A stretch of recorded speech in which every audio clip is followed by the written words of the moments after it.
guys, welcome back to Neuronify, and today we are finally starting forensic medicine series. It is day 1 and topic is arsenic poisoning. Without wasting a single minute, let's begin. As we know, arsenic has got three forms: elemental, organic, and inorganic. Elemental arsenic is non-toxic. It is not absorbed from GIT. Organic arsenic is less toxic. Examples are arsenocholine and arsenobutane. Inorganic arsenic is the most toxic group. Example is arsenic trioxide, which is very common, As2O3. It is an inheritance powder, most toxic arsenic salt, colorless, tasteless, even odorless, because of which it acts as homicidal poison. Arsenates, copper arsenite, Shields green pigment, and copper acetoarsenite, Paris green, paint pigment. These are also examples. Most toxic form overall is arsine gas. It causes massive hemolysis and has smell of garlic.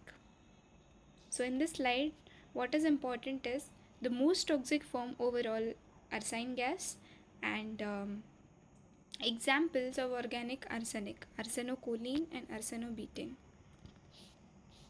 Moving forward, metallic arsenic is not poisonous because it is not absorbed from GIT, as I told you above. But if it is volatilized by heat, it unites with oxygen and forms arsenic trioxide, which is As2O3. Even 0.1 to 0.2 grams of As2O3 is also toxic to body.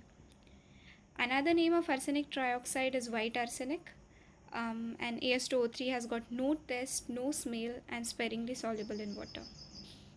But how is it poisonous? I mean, how exactly, what are the reasons of it being poisonous? There are 6 reasons. Number 1, it interferes with cellular respiration by combining with sulfhydryl groups of mitochondrial enzymes pyruvate oxidase. So the arsenic combines with sulfhydryl groups of mitochondrial enzymes, and we know that mitochondria is an organelle which is very crucial, which is responsible for cellular respiration. So this arsenic combines with sulfhydryl groups of mitochondrial enzymes, and they hamper them, they damage them, and as a result, cellular respiration does not occur. Second reason is arsenic targets vascular endothelium, because of which there is increase in permeability, increase in tissue edema, and increase in hemorrhage. It also causes local irritation of mucous membranes, depression of nervous system, interference with glycolysis, causes toxicity by uncoupling mitochondrial oxidative phosphorylation, which means it decreases the ATP production. Now, these are the 6 reasons, and we need to remember these 6 reasons for the sake of MCQs. I've got a trick. Cellular sp sulfa gave Veena an IUD. I know this is not at all relatable, but yes, for the sake of remembrance, cellular sp sulfa is a girl who gave another girl called Veena an IUD. Okay, so cellular sp sulfa stands for cellular respiration and sulfhydryl groups. Okay, so arsenic combines with sulfhydryl groups. G stands for your glycolysis, V stands for vascular endothelium, I stands for irritation of mucous membranes, U stands for uncoupling, and D stands for depression. So these are the 6 reasons of arsenic being poisonous. Okay. Moving forward, arsenic poisoning is of 2 types, acute and chronic. Acute is further divided into 3 types: fulminant, gastroenteric, and narcotic. In acute poisoning, we'll learn first about fulminant. See, if massive doses in 3 to 5 grams of arsenic are taken rapidly, then those are rapidly absorbed and cause death in 1 to 3 hours. And death is caused either from shock or peripheral vascular failure. Then because of which there is dilation of capillaries, and as a result BP falls and direct action on heart muscle. Just go through it once, it is not that much important, but at least you should know what mechanism is followed by fulminant type. Massive doses are taken, 3 to 5 grams, because of which death occurs in just 1 to 3 hours, either from shock or peripheral vascular failure. Then dilation of capillaries results in BP fall and direct action on heart muscle. Fine. Ignore the spelling of peripheral, by the way. Second type is gastroenteric type. This is important type. Symptoms appear half to 1 hour without food, and the symptoms are delayed with food. Constriction in throat, difficulty in swallowing, burning and colicky pain in esophagus, stomach and bowel, intense thirst, again ignore the spelling of intense, severe projectile vomiting, purging, tenesmus, pain, irritation in anus, and in stools. See, there is quite a mistake here, there is a little bit of mistake. In stools, at first we observe colorless or odorless and watery stool, and later we observe dark, stinking, and bloody stools. I have written it incorrectly. Please see that stools are first colorless, odorless, and watery, and then dark, stinking, and bloody. You can remember that arsenic poisoning is first like cholera, and then it is like dysentery. Okay, because colorless, odorless, watery stools are observed in cholera, right? And later those are dark, stinking, and bloody. This is important for MCQ. Garlicky odor of breath is also observed. So these are the features which come under gastroenteric type. Now third type of acute poisoning is narcotic, but before that let's see hepatic features. In hepatic we have fatty infiltration, in renal we have oliguria, decreased urine output, uremia, formation, presence of urea and creatinine in blood in large amounts, pain during micturition, and urine. There are presence of albumin, RBCs, and casts in urine. Okay, these are the renal features. What are serious features? Acute circulatory collapse with vasodilation, increase in vascular permeability, and increase in ventricular tachycardia. CNS, headache, vertigo, tremors, hypothermia, and in skin, delayed loss of hair and skin eruptions are also present. Now, third subtype of acute poisoning is narcotic form. In this, giddiness, formication, tenderness of muscle is observed. What is formication? Formication is nothing but a false feeling. It is actually a false feeling of something crawling above the muscle or say under the skin. And giddiness is dizziness, tenderness is pain. So these three points are observed for muscle. Delirium, coma, and death is also observed. What are the other symptoms? Hematuria, acute tubular necrosis, anemia, leukopenia, and thrombocytopenia. Now, what is arseniurated hydrogen? See, it is nothing but a gas, and whenever the hydrogen combines with arsenic, it forms arseniurated hydrogen. When it is inhaled, it is direct poison to hemoglobin, which causes hemolysis and renal failure. Moving forward, treatment of acute poisoning. Now, treatment is an important part. See, stomach should be thoroughly and repeatedly washed by stomach tube with large amounts of warm water and milk. Gastric lavage. Second, butter and greasy substances prevent absorption. Third, hydrated ferric oxide should be given orally because it converts the toxic arsenic in non-toxic ferric arsenite. This is important. Fourth, administration of BAL, British anti-levisite, in 100 to 800 mgs depending on days. Like on first day, 400 to 800 mgs of BAL is given. On second, 200 to 400. On third, subsequently doses are decreased. Fifth point, DMPS is superior to BAL, and DMSA is also given orally. So DMPS and DMSA are another examples of antidotes. Sixth point, castor oil or magnesium sulfate to prevent the intestinal absorption of arsenic. Castor oil and magnesium sulfate. Seventh is glucose saline along with sodium bicarbonate to prevent shock. And remember one thing, that hypovolumic shock is the most common cause of arsenic death. Acute arsenic death, I should say. Okay. So what are the post-mortem appearances? External appearances and internal appearances on the body. External appearances: shrunken eyeballs, cyanosed skin, and shrunken body due to dehydration. Internally, we see swollen mucosa. Stomach mucosa is rel velvety. Subendocardial petechial hemorrhages of ventricle. stomach mucosa is red velvet is MCQ. Yes. So there are two features, external and internal. Shrunken eyeballs, cynoskin, and shrunken body due to dehydration. And internal, we have swollen mucosa, stomach mucosa, which is red velvet, subendocardial petechial hemorrhages of ventricle. Yes, so this is the difference which I was talking about. This difference is very important. Acute arsenic poisoning and cholera. See, so pain in throat in arsenic poisoning occurs before the vomiting, and in cholera it occurs after vomiting generally. Conjunctivas are inflamed in arsenic while those are not inflamed in cholera. Vomitus is mucus contained, bile and bloodstreak contained in arsenic, while it is completely watery in cholera. Purging, it follows vomiting in arsenic and precedes vomiting in cholera. Stools are early rice watery and later bloody, which I told you. Early it is cholera like and later it is dysentery like. And in cholera, we all know that it is just rice watery stool. Tenesmus is present in arsenic poisoning and it is absent in cholera poisoning. Lab investigations, radio-opaque arsenic on X-ray is observed and Vibrio cholerae are observed in cholera. So this difference is important.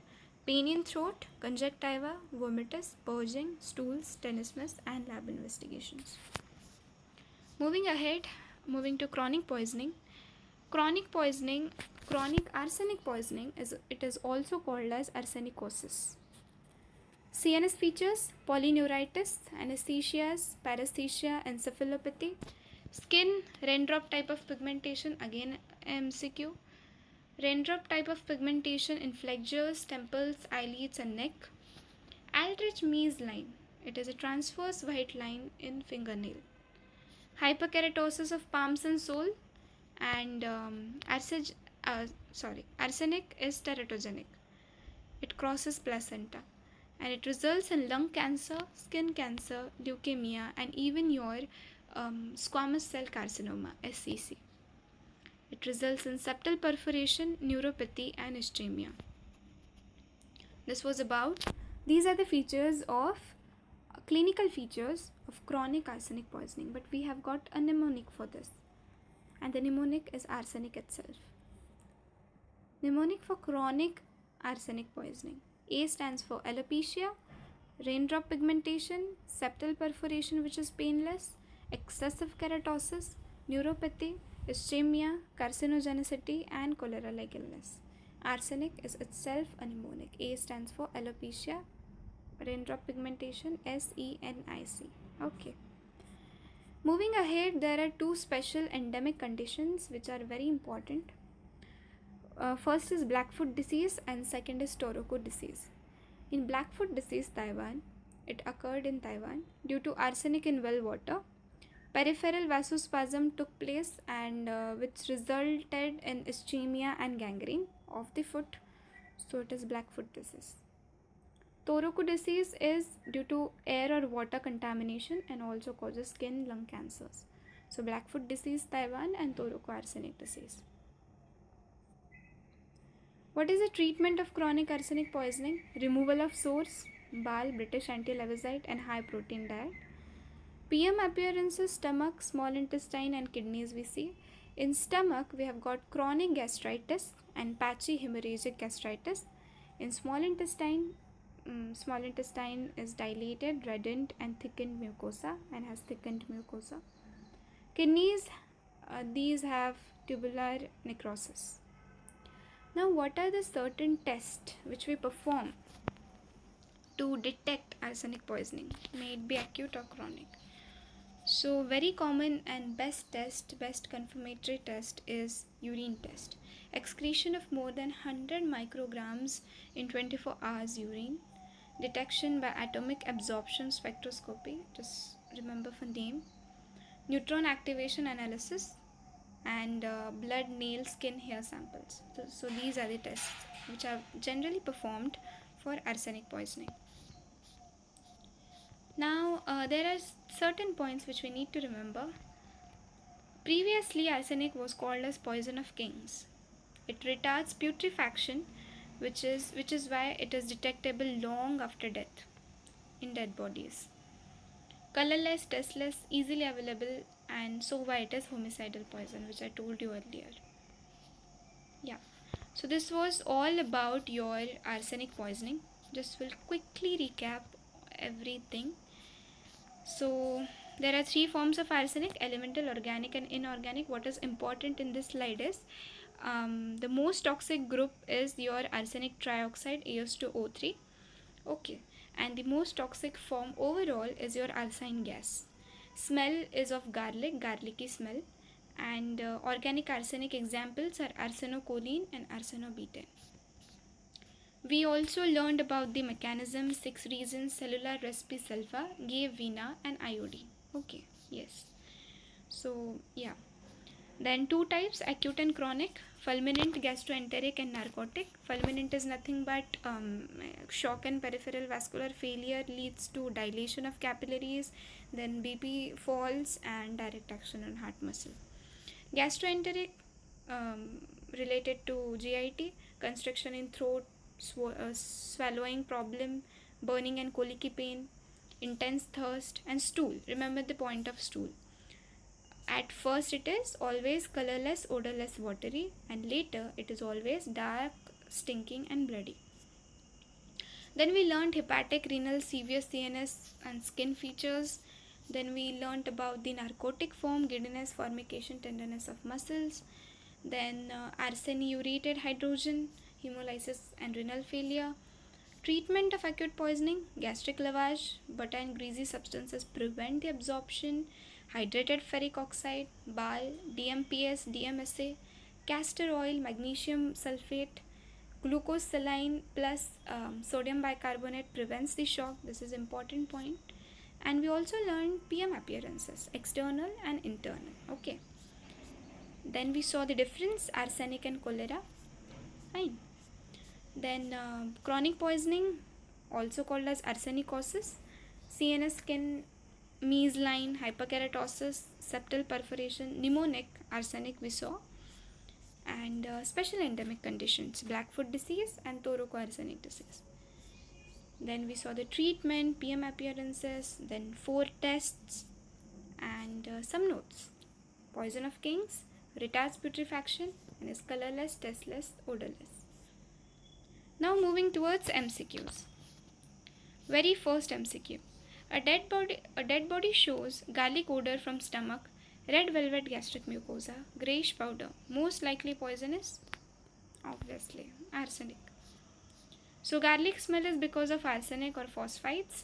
Red velvety, classic arsenic. Grey powder is arsenic trioxide. Which feature is seen in chronic arsenic poisoning? Buttonian line, Mies line, Kaiser Fleischer ring, or blue sclera?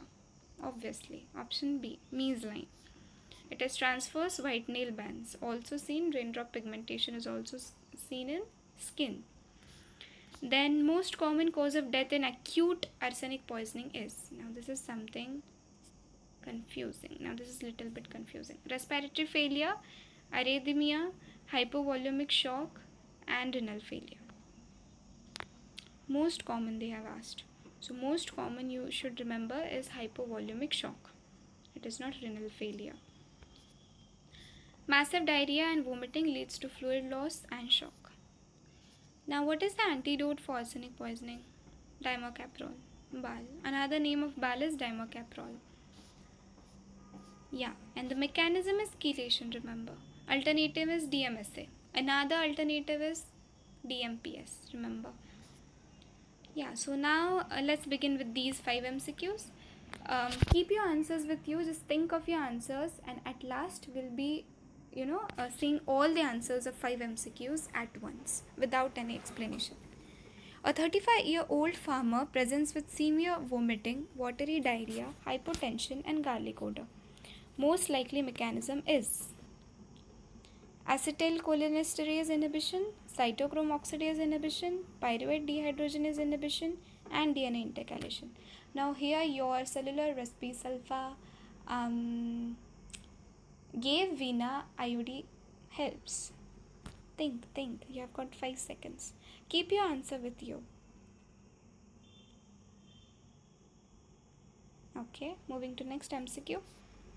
Which cancer is associated with chronic arsenic exposure? Basal cell carcinoma, squamous cell carcinoma, melanoma, Merkel cell carcinoma. It is not included in notes. I told you this orally. You have got 5 seconds. Think. Fine. A patient presents with neuropathy, hyperpigmentation, and GI symptoms.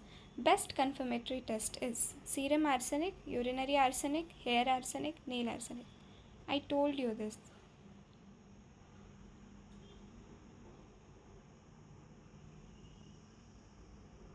Moving forward, a poisoned patient is treated with BAL. Mechanism is, again I told you this question, oxidation, chelation, enzyme inhibition, or competitive antagonism. I think by now you have answered the question already. Yes. So, ready with your answers? Let's check them. C, C, B, B, B. If it is correct, very good. If it is not correct, no issues. We'll again revise this. See, first is C, pyruvate dehydrogenase inhibition. I told you about uncoupling, right? And cellular respiration. So, pyruvate dehydrogenase inhibition. It is required for ATP production, this enzyme. So, if it is inhibited, then surely there would be no synthesis of ATP, which is uncoupling. Which cancer? Squamous cell carcinoma, SCC. And best confirmatory test is obviously urinary arsenic. And mechanism is chelation. Yeah, so we are done. We have completely covered entire topic of arsenic poisoning. Until then, keep learning and keep growing.